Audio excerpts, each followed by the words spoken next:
ॐ विश्वानिधिव सवितर्दुरितानि परासुवौ यत्भद्रं तन्न आसुवौ।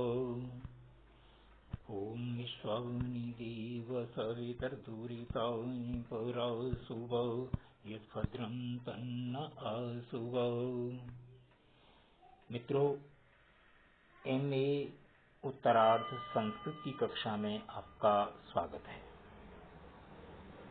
हम कल तक पढ़ रहे थे शिवराज विजय का वह प्रसंग जिसमें द्वारपाल के साथ सन्यासी के वेश में गौर सिंह की बातचीत चल रही है और गौर सिंह ने, सन्यासी ने द्वारपाल को कहा कि तुम थोड़ा सा पास में आओ तो मैं तुम्हें कुछ बताना चाहता हूँ। और वो पास में आया और उसने जो है ना पारद भस्म आदि की बात की। इसको देख करके द्वारपाल बिदक गया और उसको लगा कि ये कोई गलत आदमी है और वो उसको पकड़ करके खींच करके कोतवाल के पास ले जा रहा है। वहीं एक दीपक खंबे पर लगा हुआ है, उसके प्रकाश में पहुंचते हैं। उस समय की, उससे आगे की स्थिति अब जो है आज अपन पढ़ रहे हैं। अथ यावत् द्वारस्थ स्तंभोपरि संस्थापितायां काचमंजूषायां जाज्वल्यमानस्य प्रबल प्रकाशस्य दीपस्य समीपे समायातः तावत् सन्यासिनोक्तम् दौवारिक।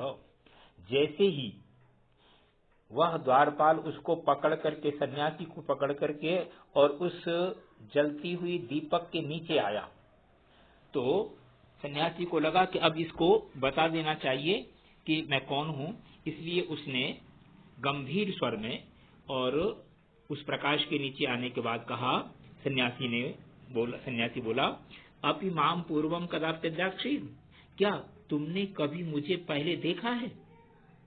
ये बात सन्यासी ने जैसे ही कही ततो दौवारिक पुनस्तम निपुणम निरीक्षमाणो मंद्रेण स्वरेण अरुणापांगाभ्यां लोचनाभ्यां गौरतरेण वर्णेन चुम्बित यौवनेन वयसा निर्भीकेन हरिणा च मुखमंडलेन परिचिनोत्। जैसे ही गौर सिंह ने ये कहा, सन्यासी ने कहा कि तुमने मुझे कभी देखा है? उसके बाद द्वारपाल ने उनको और अच्छी तरह से दोबारा से निरीक्षण करके निपुणता से देखा और उसके स्वर में जो बदलाव आया था, अभी तक सन्यासी बोल रहा था वो कुछ अलग तरीके से बोल रहा था। अब उसने स्वाभाविक जो गौर सिंह की आवाज थी वो उस आवाज में बोला। तो उस मंद्र गंभीर स्वर से और उसके चमचमाते हुए लाल नेत्रों से, गौरतर वर्ण से और चढ़ती हुई यौवन की अवस्था से, निर्भीक और आकर्षित करने वाले मुखमंडल से परिचिनोत पहचान लिया। पहचानने के बाद भूसुंडी समुत्तोलन किण करकड़ कर ग्रहम अपहाय, उसने उसका हाथ जो मजबूती से पकड़ रखा था ना सन्यासी का, अपनी उस बंदूक को धीरे से नीचे उतारते हुए और उस हाथ को भी उसने छोड़ दिया। और छोड़ने के बाद सलज्ज इव नम्री भूय प्रणमन्नुवाच, थोड़ा लज्जा के साथ झुक करके प्रणाम करते हुए वह बोला, आह कथम श्रीमान गौर सिंह आर्य, ओह आप श्रीमान गौर सिंह आर्य हैं। क्षम्यताम अनुचित व्यवहार एतस्य ग्राम्य वराकस्य, क्षमा कीजिए मुझसे गलती हुई, मैं नहीं समझ पाया कुछ भी, जो भी है ये, इस तरह से उसने कहा। तद अवधार्य, इसको सुन करके, तस्य पृष्ठे हस्तम विन्यसन सन्यासी रूपो गौर सिंह समवोचत, उसको सुनने के बाद उसकी पीठ थपथपाते हुए सन्यासी के रूप में गौर सिंह ने कहा, दौवारिको मया बहुशः परीक्षितोसी, द्वारपाल मैंने तुम्हारी बहुत बार परीक्षा की है, ज्ञातोसी और जान लिया है, यथा योग्य एवं पदे नियुक्तोसी, तुम बिल्कुल यथा योग्य पद पर नियुक्त किए गए हो। त्वादीक्षा एव प्रभुनाम पुरस्कार भाजनानि भवंती, तुम्हारे जैसे लोग हैं वही अपने स्वामी के पुरस्कार का भाजन होते हैं, पुरस्कार के पात्र हुआ करते हैं। लोकद्वयम च विजयन्ते, और दोनों लोकों को, इस लोक को भी और परलोक को, दोनों को जीत लेते हैं। तव प्रामाणिकताम जानीत एव अत्र भवान प्रोवर्य। तुम्हारी इस प्रामाणिकता को महाराज छत्रपति शिवाजी जानते ही हैं, परम अहम अपनी विशेष कीर्तयिष्यामि, और मैं विशेष करके जो है इस बात को अब कहूंगा।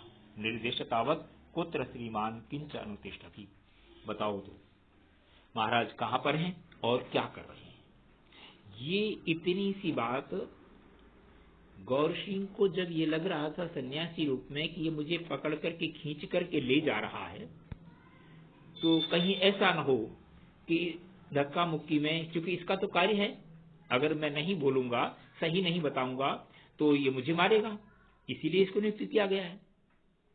तो जैसे ही दरवाजे के पास में खंबे पर चमचमाती हुई लाइट के सामने ये पहुंचते हैं, तो पहुंच करके उसने सोचा कि हाँ अब ये मुझे अच्छी तरह से देख लेगा तो पहचान सकता है। तो उसने अपनी जो स्वाभाविक आवाज थी गौर सिंह की, उस आवाज में कहा कि अच्छा तो द्वारपाल तुम बताओ, तुमने मुझे पहले कभी देखा है क्या। इस बात को सुनकर के उसे लगा कि कुछ आवाज पहचानी पहचानी सी है।